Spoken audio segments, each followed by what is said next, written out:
இந்த ஏரியாவில் தாங்க நாங்கள் ரூமாக புக் பண்ணியிருக்கோம்.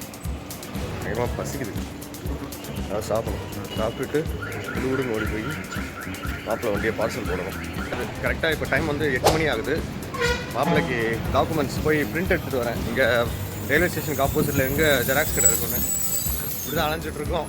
ஆனால் அவங்க ரிசீவ் பண்ணுவாங்களா என்ன எதுவும் தெரியல. ஆனால் போய்கிட்டு இருக்கோம் அவசரமாக. இதாக இருக்கா மாப்பிள்ளை வெயிட் பண்ணிகிட்டு இருக்கான். அப்படியே ஏறி போகிறோம்.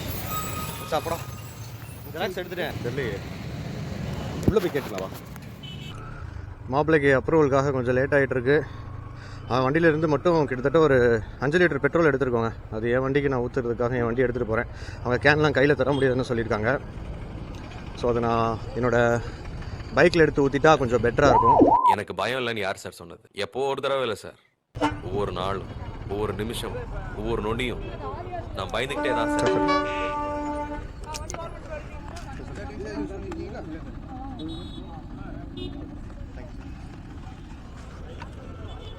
ஒரு நார்மல் செக் தான்.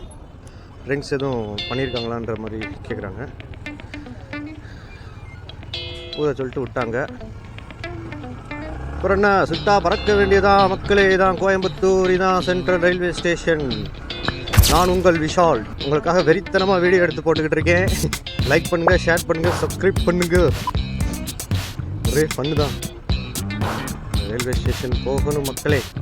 ஸோ உங்களுக்கு நான் இப்போது ரயில்வே ஸ்டேஷனில் பேக் சைடில் தான் இவங்க பார்சல் போடுற ஆஃபீஸ் வச்சுருக்காங்க. பார்சல் ஆஃபீஸ் வச்சுருக்காங்க, ரயில்வே ஸ்டேஷன் பார்சல் ஆஃபீஸ். நான் அதுக்கு தான் உங்களை கூட்டிகிட்டு போய்கிட்டு இருக்கேன். இவங்களும் மதுரையில் என்ன சார்ஜ் பண்ணாங்களோ அதே தாங்க சார்ஜ் பண்ணாங்க. சப்போஸ் இந்த வீடியோ பார்க்காதவங்க இந்த வீடியோ பார்த்து தெரிஞ்சுக்கோங்க. கோயம்புத்தூரையும் ஒரு கலக்கிக்கிட்டு இருக்கோம் இன்றைக்கி. இவங்க 1300 சார்ஜ் பண்ணாங்க பேக்கிங். இவங்க நினச்சா குறைச்சிருக்கலாம், நம்ம பேசுகிறத பொறுத்து தாங்க இருக்குது. அப்புறம் உள்ளே வந்து 800 பைக்கு சார்ஜ் பண்ணுறாங்க பார்சல் ஆஃபீஸில். ஸோ இப்போ நான் உங்களுக்கு பார்சல் ஆஃபீஸ் எங்கே இருக்குதுன்னு காமிக்க போகிறேன். ஃபார்ம்லாம் அவரே ஃபில் பண்ணிட்டாரு. தம்பி அதான் 1300 ரூபா வாங்குறேன்லப்பா, நானே ஃபில் பண்ணிக்கிறேன் போ அப்படின்னு அவரே ஃபில் பண்ணிக்கிட்டாரு. ஸோ நான் உங்களை இன்றைக்கி பார்சல் ஆஃபீஸ்க்கு கூப்பிட்டு வந்திருக்கேன். இந்த வராப்பில் நம்ம ரிச்வின் இந்த பேக் பண்ணிகிட்டு இருக்காங்க. ரிச்வினோட வண்டியை அட்டை போடலை உன் டேங்க்கில், போடாமல் தான் இங்கே பேக் பண்ணுறாங்க. மதுரையில் ஃபுல்லாக அட்டை போட்டாங்க, நம்ம வண்டியில் அட்டை போடலை.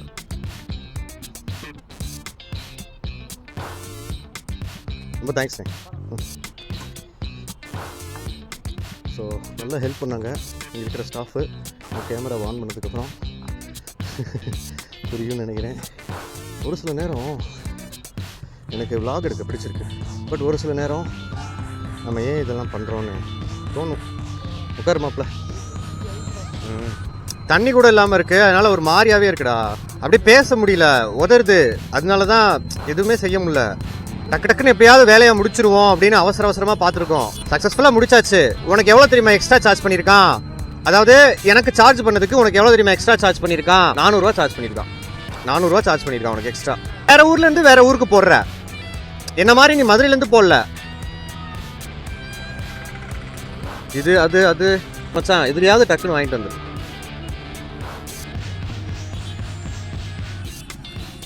சாப்பிட்டாச்சுங்க, போய் நல்லா படுத்து தூங்க போகிறோம்.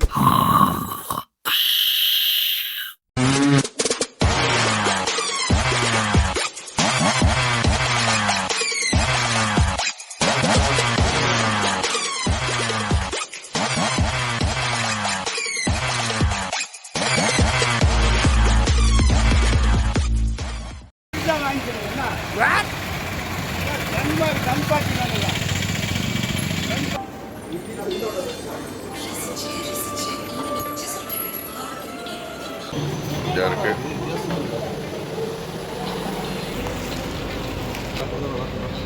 சரி, சேஃபாக போயிட்டு வா அப்படிங்க.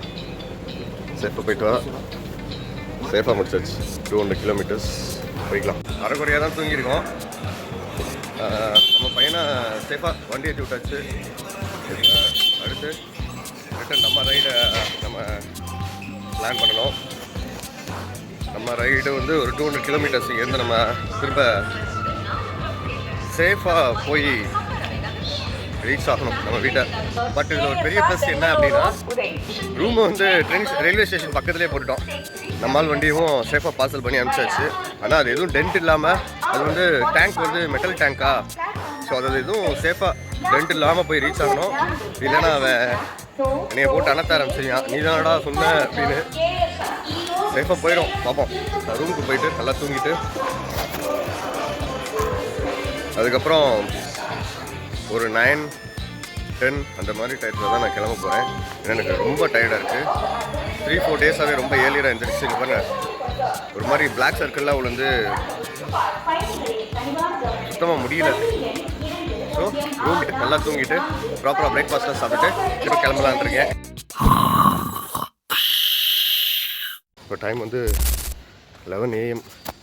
செக் அவுட் பண்ணி கிளம்பிட்டு இருக்கோம். இந்த இருக்குது பைக்கு. முன்னாடி நம்ம பேக்லாம் கட்டிட்டு ரைடு ஸ்டார்ட் பண்ணோம். நேற்று இந்த நேரம் ஊட்டியில் வந்து 18 டிகிரி செல்சியஸ். இன்றைக்கி எவ்வளோ தெரியுமா? கோயம்புத்தூரில் 31 இருக்குங்க. அப்படியே டபுள். வெயில் ஓவராக இருக்குது. அதான் ரைடர்ஸ்க்கு வந்து எந்த நேரமும் ஒரே மாதிரி நாங்கள் ஹாப்பியாகவே போவோம்னு சொல்ல முடியாது. அதுக்கு என்னோட இந்த ரைடு ஒரு பெரிய உதாரணங்க. அப்படியே பேக் பண்ணியாச்சுங்க. கரெக்டாக 225 கிலோமீட்டர்ஸ் நமக்கு காமிக்குது. All set. அம்மா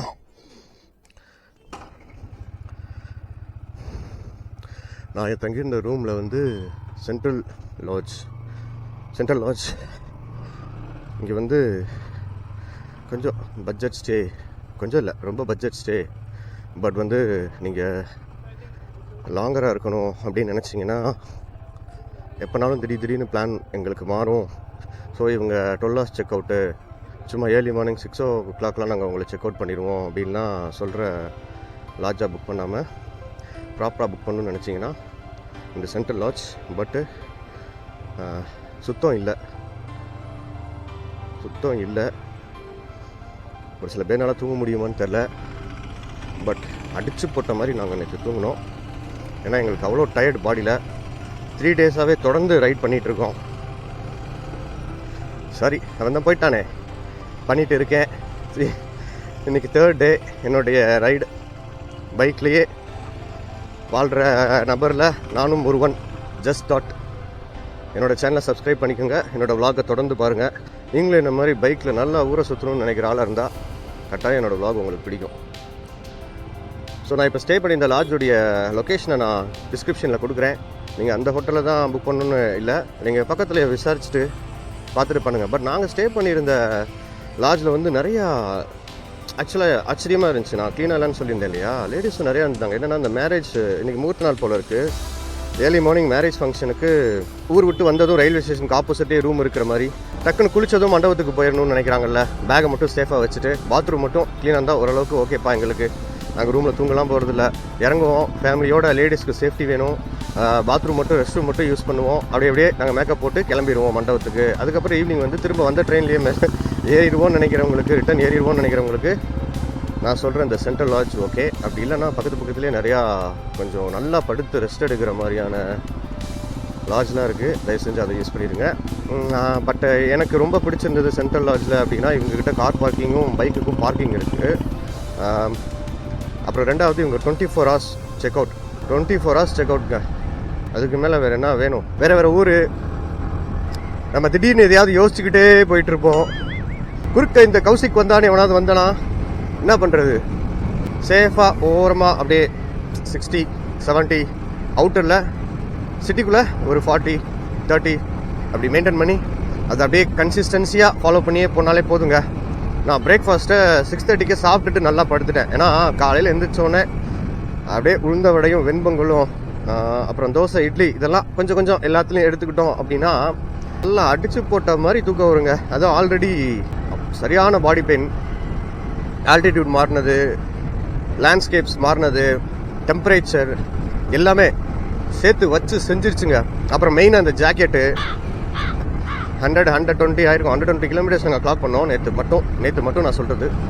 120 கிலோமீட்டர்ஸ் கிளாக் பண்ணது எல்லாமே 100, அதாவது ஹில் ஏரியாவில் டேர்ன்ஸ் இருக்கும், பம்ப்ஸ் இருக்கும், ஹேர்பின் பெண்ட் இருக்கும்.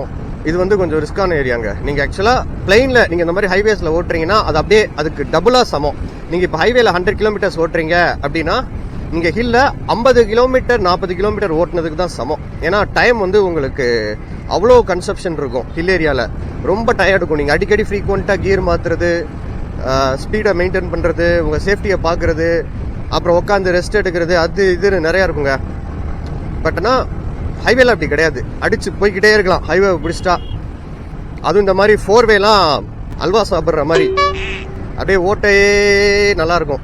ரைடிங்கில் பறந்துக்கிட்டு இருக்கோம், ரோட்டை பொழந்துக்கிட்டு இருக்கோம், அடித்து தட்டி ஒரு ஊராக கிராஸ் ஆகிக்கிட்டு இருக்கோம். ஸ்டார்டிங்கில் 200 கிலோமீட்டர்ஸ் இருந்துச்சு, இப்போ 150 நெருங்கிட்டோம். அப்படியே இதே ஒரு மைண்ட் செட்லேயே டக்கு டக்கு டப்பு டப்பு டக்கு டக்குன்னு கடந்து போயிட்டே இருக்கணும். ஒரு வைப்லேயே நல்லா வெயில் பெல்ட்டை கழட்டிட்டு என் முதுகுலேயே பலார்னு அடிக்குது. இப்போ டைம் என்ன தெரியுமா? கரெக்டாக 12 ஆக போகுது. தாராபுரம் நெருங்கிக்கிட்டு இருக்கோம். தாராபுரமுக்கு ஒரு 45 கிலோமீட்டர்ஸ் இருக்கும். அதுக்கப்புறம் ஒட்டஞ்சத்திரம், அது 85 கிலோமீட்டர்ஸ் இருக்கும். ஒட்டஞ்சத்திரத்துலேருந்து மதுரைக்கு 60 கிலோமீட்டர்ஸ். ஸோ இப்போ தாங்க இந்த ரூட்டில் எனக்கு ஞாபகம் வருது. என்னுடைய ஃபஸ்ட்டு விலாகே இந்த ரூட்டில் நான் போனது தான் என் மிஸ்ஸஸோட. நாங்கள் ஒரு மேஜர் மிஸ்டேக் பண்ணோம் என்னுடைய ஃபஸ்ட் விலாக்லேயே. அதாவது ஏர்லி மார்னிங் மதுரையிலேருந்து கோயம்புத்தூருக்கு, அதாவது கிட்டத்தட்ட 230 கிலோமீட்டர்ஸ் வாக் பண்ணோம். அதுக்கப்புறம் கோயம்புத்தூர்லேருந்து ரிட்டர்ன் மதுரைக்கு அன்னைக்கு ஈவினிங்கே. இத்தனைக்கும் கோயம்புத்தூரில் நல்லா சுற்றிட்டு அதுக்கப்புறம் அன்றைக்கி ஈவினிங்கே நாங்கள் திரும்ப மதுரைக்கு போனோம். நினச்சி பாருங்கள் எவ்வளோ பெரிய மிஸ்டேக் நான். அதுவும் என்னுடைய ஃபஸ்ட்டு ரைட்லேயே இது. ஸோ அந்த விலாகை பார்க்காதவங்க கட்டாயம் போய் பாருங்கள். என்னுடைய கோயம்புத்தூர் விலாக் ரொம்ப சிரிப்பாக எங்களுக்கு இருந்தது பார்க்குறதுக்கு. சிரிப்பாக இல்லை, பரிதாபமாக இருந்தது திரும்ப போட்டு பார்க்குறதுக்கு. படுத்துட்டோம் ரோட்டில் லிட்டரலாக. அந்த விலாக்லாம் பாருங்கள். வா, கடையில் வண்டியை பார்க் பண்ணியிருக்கேன். எல்லாத்தையும் கழட்டி போட்டு கொஞ்ச நேரம் தண்ணி குடிச்சிட்டு அதுக்கப்புறம் தான் இங்கேருந்து ரைடை ஸ்டார்ட் பண்ண போகிறேன். சின்ன வயசில் சொல்லுவாங்க, புளிய மரத்துக்கு அடியில் இருந்தால் சூடு பிடிச்சிக்குவோம் அப்படின்னு. ஆனால் எனக்கு இதுதாங்க சில்லுன்னு இருக்குது. பயங்கர வைக்க. ஆஃப்டர்நூன் ரைட் ஸ்டார்ட் பண்ணனால பயங்கர வைக்க.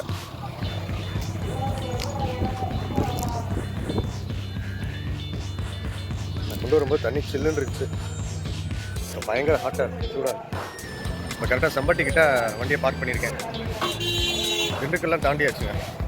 அடுத்து இன்னும் ஒரு 58 கிலோமீட்டர்ஸில் மதுரை ரீச் ஆகிடும்.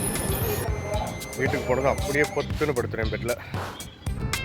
மதுரை இன்னும் 68 கிலோமீட்டர். கொழுங்க கொழுங்க நையாடு பாட்டு. ஒரு வழியா மதுரை டோல் கேட் வந்தாச்சு. ஊருக்குள்ள சிட்டா பறக்கிற நேரம் வந்தாச்சு.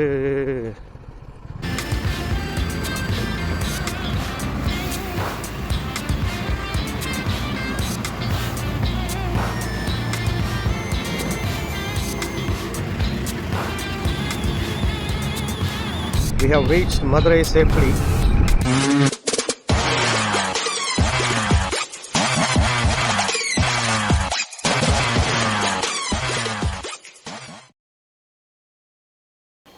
சேஃபாக வீட்டுக்கு வந்துட்டேன். ஒரு 500 கிலோமீட்டர்ஸ் கிளாக் பண்ணியிருக்கோம். பயங்கர டயர்டாக இருக்குது. என்னுடைய விஸ்லஸில் ஒரு பெஸ்ட்டு ரூட்டை நான் கடந்திருக்கேன். 4-5 ஊரை சேஃபாக கடந்து நான் மதுரைக்கு என்னோடய வீட்டுக்கு வந்திருக்கேன். ஒரு ரைட்லேயும் ஒரு எக்ஸ்பீரியன்ஸ் இருக்கும் கட்டாயம் எல்லா ரைடர்ஸ்க்கும். உங்களுக்கும் டைம் கிடைக்கும் போது கட்டாயம் ரைட் பண்ணுங்கள். இல்லை அட்லீஸ்ட் ஃபேமிலியோட எங்கேயாவது டூர் போங்க. ரொம்ப முடியலனாலும் பக்கத்தில் எங்கேயாவது போக ட்ரை பண்ணுங்கள். இந்த விலாகை நான் இதோட முடிச்சுக்கிறேன்.